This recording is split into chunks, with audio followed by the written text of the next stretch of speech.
어제 오후 4시 23분 60대 여성이 4층 집 앞에 쓰러졌습니다.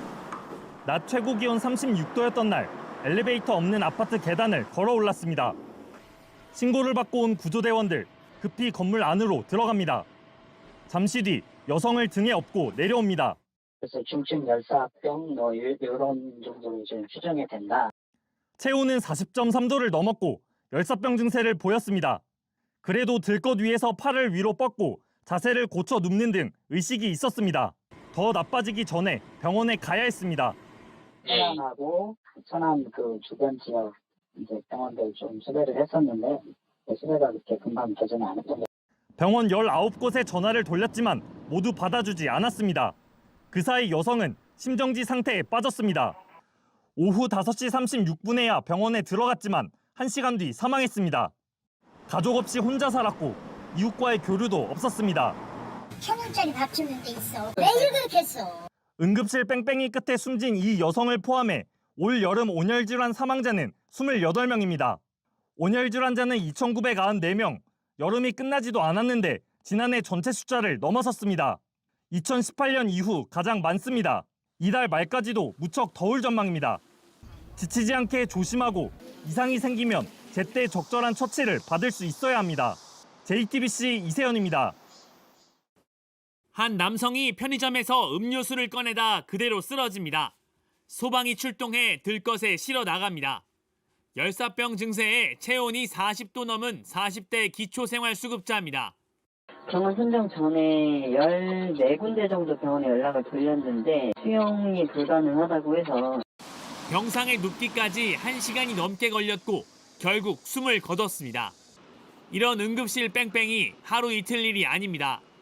10통, 20통씩 전화를 하거든요. 네, 솔직히 한 코로나 때부터 이런 일이 비일비재하고 있었거든요. 지난해 병원에 1시간 넘어 도착한 환자는 2019년보다 2배 늘었습니다. 올해 2월 전공이 집단 사직 이후 사정이 더 나빠졌습니다. 상황을 직접 겪고 있는 소방대원들, 오늘 처음 공개 성명을 냈습니다. 올해 상반기 응급실 뺑뺑이로 숨진 사람이 벌써 지난해 전체보다 많은데 정부가 손을 놓고 있다는 겁니다. 병원들이 불법적인 이유로 이송을 거부하고 있다고 했습니다. 저희 관내 그 구급차냐고 먼저 물어보고 아니면 좀 거절하는 경우가 많아요. 소방노조는 정당하지 않은 이송 거부 사례를 조사하고 구급대에 병원 선정 권한을 달라고 요구했습니다. JTBC 정영재입니다. 편의점 냉장고를 열어 이온 음료를 꺼내던 최모 씨가 비틀거리다 그대로 쓰러집니다. 일어나려 애쓰는데 힘이 들어가지 않습니다. 술 취해서 비틀거리는 그게 아닌 것 같아요, 제가 보기엔. 그냥 몸을 떨어서거든요. 신고를 받은 구조대원들이 도착한 11시 3분, 체온은 이미 40도였습니다. 들것에 실린 채 몸을 떨었습니다. 설득거리더라고. 누가 숨을 몰아쉬면서 그러더라고.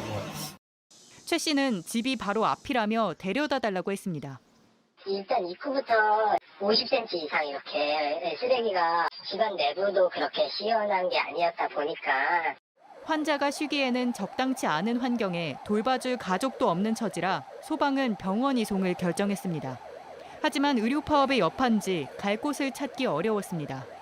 병원 선정 전에 14군데 정도 병원에 연락을 돌렸는데 수용이 불가능하다고 해서 12시 37분에야 국립중앙의료원에 도착했고 열사병 진단을 받은 직후 숨졌습니다. 최 씨는 기초생활수급자였습니다. 스스로 건강을 돌볼 여유도 없었고 술에 의지해 살았습니다. 폭염은 이런 취약계층에게 더 잔인합니다. 최악의 폭염이 닥쳤던 2018년, 온열 질환자 중 저소득층이 고소득층의 3배였습니다. 올해도 온열 질환자 절반 이상은 단순 노동자나 직업이 없는 사람들입니다. 평등하지 않은 재난인 폭염, 더 살펴야 하는 사람들이 있습니다. JTBC 이은진입니다.